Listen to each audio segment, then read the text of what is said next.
శ్రీ కొణిదల పవన్ కళ్యాణ్.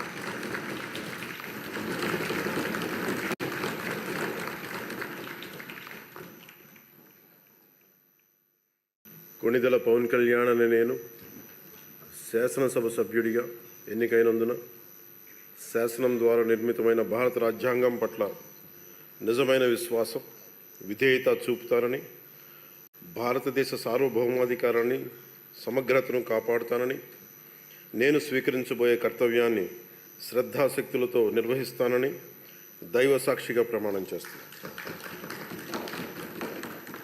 ఆంధ్రప్రదేశ్ శాసనసభ సభ్యుడైన కొణిదల పవన్ కళ్యాణ్ అనే నేను సభా నియమాలకు కట్టుబడి ఉంటానని, వాటిని అనుసరిస్తానని, సభా మర్యాదలను పాటిస్తానని, సాంప్రదాయాలను గౌరవిస్తానని దైవ సాక్షిగా ప్రమాణం చేస్తున్నాను.